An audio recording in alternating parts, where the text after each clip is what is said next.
Assalamualaikum warahmatullahi wabarakatuh. Perkenalkan, nama saya Muri Indahwati, NIM 220330022. Di sini saya akan berpresentasi untuk memenuhi tugas mata kuliah Pendidikan Agama Islam 2 yang berjudul Eksistensi Aswaja dari Masa ke Masa. Selamat menyaksikan. Assalamualaikum warahmatullahi wabarakatuh. Waalaikumsalam warahmatullahi wabarakatuh. Selamat siang. Siang. Di sini saya akan menjelaskan tentang eksistensi aswaja dari masa ke masa. Nah, sebelum kita membahas lebih jauh lagi tentang aswaja, tentu kata aswaja tidak asing lagi di telinga kita. Apa itu aswaja menurut kalian? Aswaja adalah singkatan dari Ahlus Sunnah wal Jamaah. Ya, betul sekali. Jadi aswaja adalah singkatan dari Ahlus Sunnah wal Jamaah, salah satu aliran yang mempunyai penganut paling besar khususnya di negara Indonesia. Nah, pada saat ini kita akan membahas beberapa poin penting, diantaranya yaitu ada sejarah aswaja, aswaja sebagai mazhab, aswaja sebagai manhajul fikri, aswaja dan transformasi sosial, aswaja dan paradigma, serta yang terakhir yaitu eksistensi aswaja di tengah globalisasi.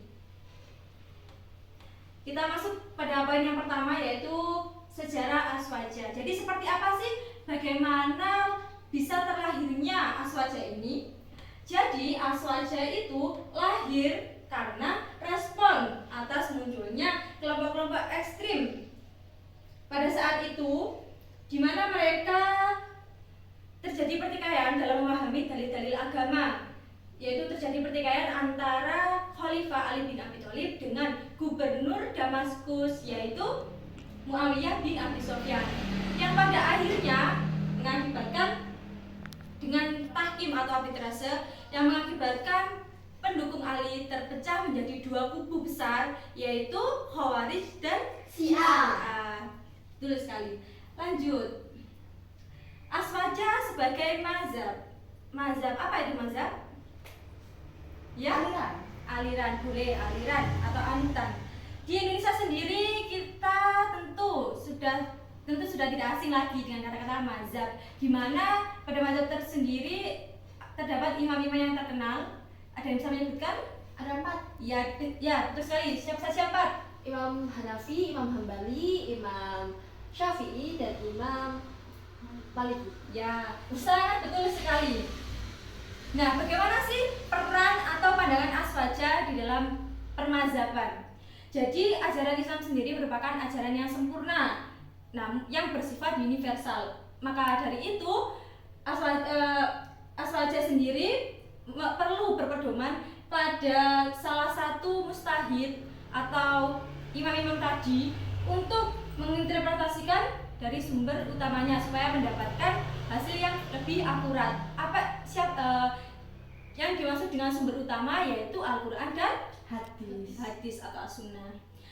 Aswaja adalah paham yang berpegang teguh pada 3 mazhab atau pada 3 bidang sebagaimana dikatakan oleh Kiai Haji Bisri Mustafa. Di antaranya yaitu ada 3 bidang hukum Islam. Aswaja menganut dari salah satu 4 mazhab tadi yang sudah disebutkan. Yang kedua, pada bidang tauhid, aswaja sendiri menganut pada Imam Abu Hasan Al-Asy'ari dan Imam Abu Mansur Al-Maturidi. Dan yang terakhir, pada bidang tasawuf, aswaja sendiri menganut pada Imam Abu Qasim Al-Junaidi dan Imam Al-Ghazali. Lanjut. Aswaja sebagai manhajul fikri atau metode berpikir. Nah, aswaja sebagai manhajul fikri adalah respon para sahabat atas situasi umat yang kacau pada saat itu. Tidak dapat dipungkiri bahwa kemunculan firqah-firqah atau kelompok-kelompok pada saat itu pada saat ini yang dimaksud adalah setelah Nabi Muhammad wafat. Banyak dilatar belakangi oleh situasi politik umat Islam pada saat itu.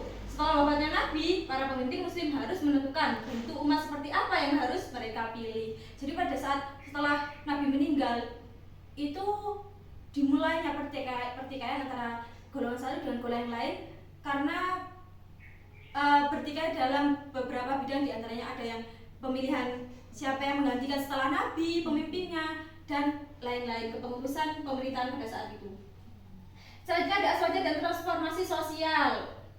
Bisa kalian lihat di sini.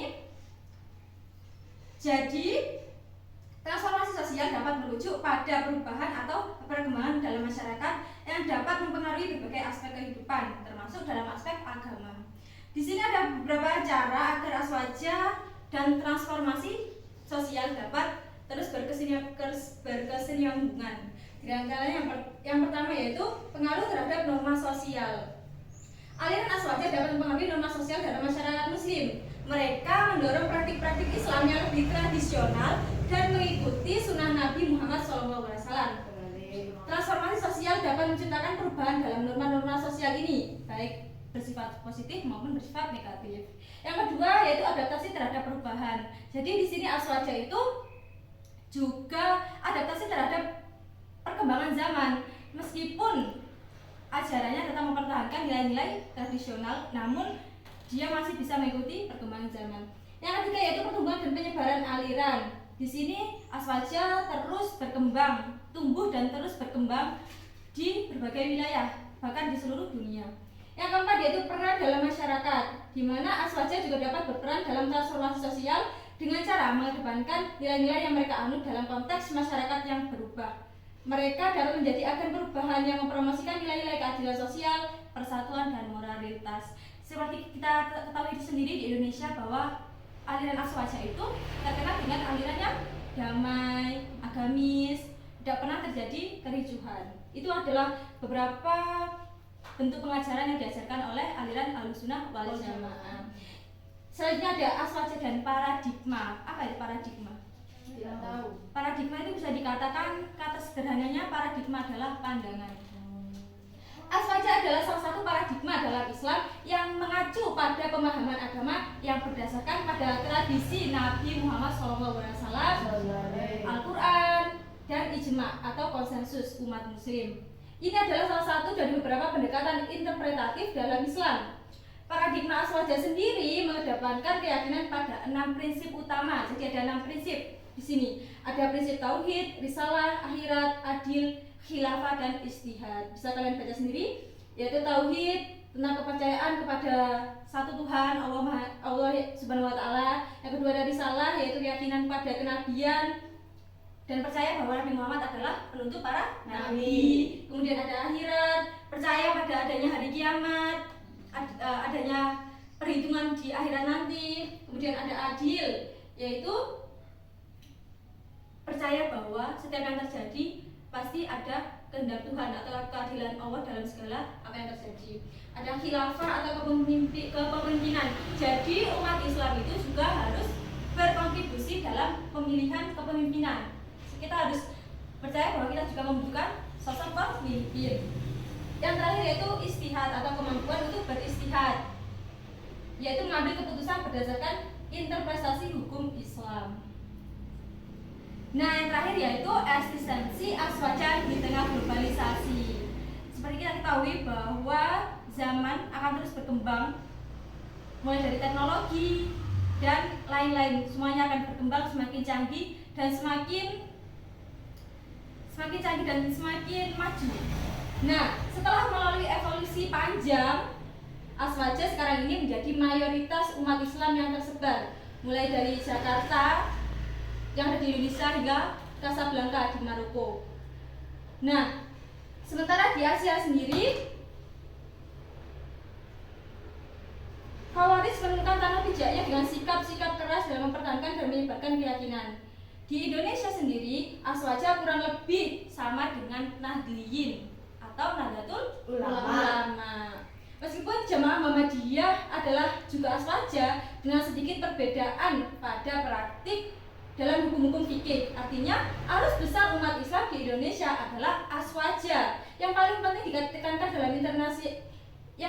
ditekankan dalam internalisasi ajaran aswaja di Indonesia adalah sikap keberagaman yang toleran atau tasamuh, seimbang atau tawazun, dan moderat atau tawasud, dan konsisten pada sikap yang adil atau i'tidal.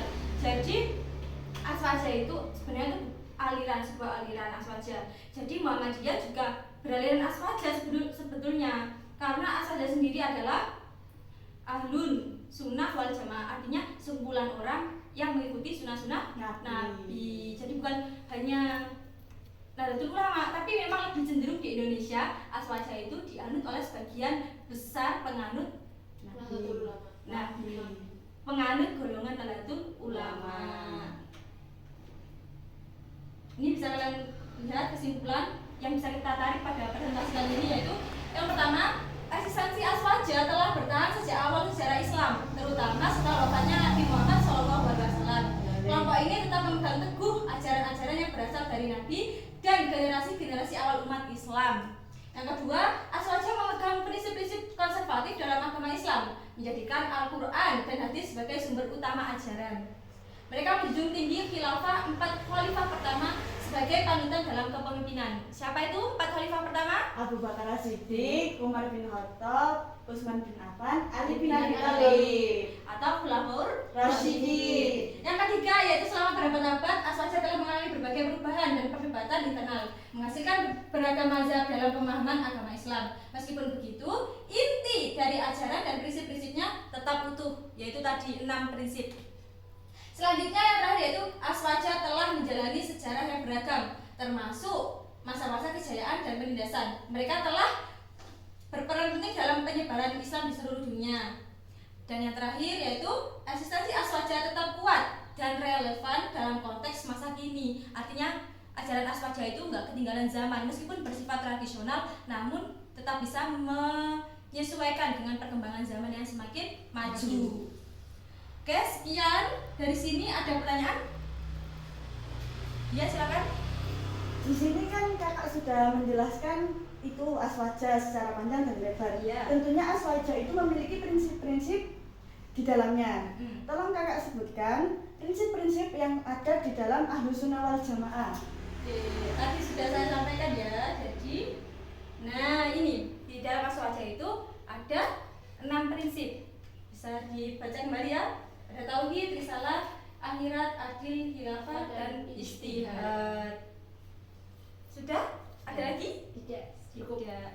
Sekian presentasi pada siang hari ini. Mohon maaf apabila terdapat kekurangan baik dalam segi kata maupun tingkah laku. Semoga apa yang saya sampaikan dapat bermanfaat bagi kita semua. Amin. Saya akhiri. Assalamualaikum warahmatullahi wabarakatuh. Waalaikumsalam warahmatullahi wabarakatuh.